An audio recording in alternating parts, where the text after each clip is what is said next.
Dan saya berharap pengen secepatnya itu mendapatkan jodoh, pengen secepatnya punya suami, menikah gitu. Saya juga nggak mau hidup saya terus-terusan sendiri seperti ini tuh, nggak enak. Tanya, emang habis aktivitas apa Mbak sebelum turun hujan nih? Tadi sebelum hujan tuh ya saya kan disuruh orang buat ke kebun itu panen daun kemangi itu ya kan, buat orang jual tuh di pasar, suruh panen daun kemangi. Nah kebetulan itu sudah selesai, terus orangnya juga kasih tuh kemangi sama saya.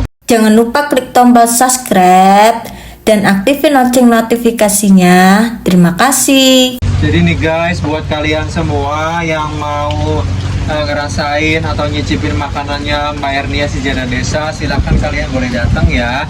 Tapi ya inget ya, yang mau datang atau silaturahmi ke tempatnya Mbak Ernia itu yang umurnya maksimal 35 tahun.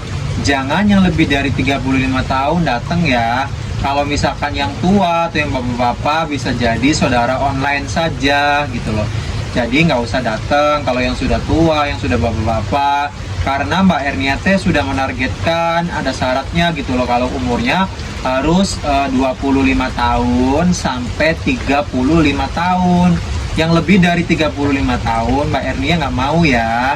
Jadi ini Mbak Ernia kan makannya sudah hari ini karena Mbak Ernia tadi saya lihat itu lahap banget makannya. Emang habis aktivitas apa Mbak sebelum turun hujan nih? Sebelum jam 3 kan, ini jam 3 kan mulai hujan. Nah sebelum jam 3 tuh, sebelum hujannya Mbak Ernia aktivitas ngapain gitu, sehingga tadi saya lihat makannya lahap banget walaupun cuma pakai tahu, botok tahu sama itu apa namanya, sambal teh. Oh tadi sebelum hujan tuh ya saya kan disuruh orang buat ke kebun itu panen daun kemangi itu ya kan, buat orang jual tuh di pasar, suruh panen daun kemangi. Nah kebetulan itu sudah selesai, terus orangnya juga kasih tuh kemangi sama saya. Jadi kebetulan di rumah saya punya tahu buat saya masak, sekalian aja saya buat botok tahu pakai kemangi gitu, makanya masaknya itu. Oh, jadi itu tuh kemangi tuh dikasih dari orang. Mbak Ernia tuh habis dari kebun disuruh manen kemangi, terus kemudian orangnya ngasih Mbak Ernia juga kemanginya lah. Kebetulan Mbak Ernia punya tahu, terus bikin botok tahu gitu, jadinya dikasih kemangi ya.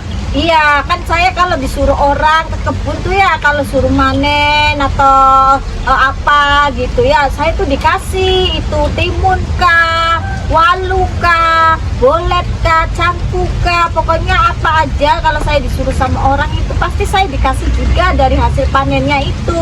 Oh ya, ya alhamdulillah sih Mbak ya, masih ada yang ngasih kerjaan gitu loh ya. Walaupun sekarang kan kata Mbak Ernia jarang ya yang nyuruh-nyuruh karena posisinya begini sih cuacanya guys. Nah Mbak Ernia masih semangat nggak? Sampai sekarang Mbak Ernia belum dapat jodohnya tuh. Masih ada harapan nggak gitu loh buat Mbak Ernia ingin mencari jodoh online? Pastinya saya masih semangat lah. Buat apa saya terus bikin video kalau saya nggak semangat? Tentu saya masih semangat gitu, dan saya berharap pengen secepatnya itu mendapatkan jodoh, pengen secepatnya punya suami, menikah gitu. Saya juga nggak mau hidup saya terus-terusan sendiri seperti ini tuh, nggak enak. Oh, jadi Mbak Ernia masih semangat ya untuk mencari jodoh online-nya. Iya, minta doanya saja gitu biar saya terus semangat gitu, nggak putus asa untuk tetap mencari calon suami, mencari jodoh online gitu, biar saya bisa secepatnya menikah, nggak hidup sendiri lagi gitu. Ada yang tanggung jawab, ada yang ngelindungin saya gitu, biar saya tuh hidupnya nggak sendirian terus, nggak enak gitu, terus-terusan dihujat sama orang gitu. Apalagi kan kalau saya mencari jodoh online kan banyak juga komentar-komentar yang membuat sakit hati, komentar yang negatif tentang saya ini gitu. Karena kan memang selama ini saya cari jodoh itu belum dapet, bukan karena memang saya yang nggak niat, memang karena belum ketemu sama jodohnya aja gitu.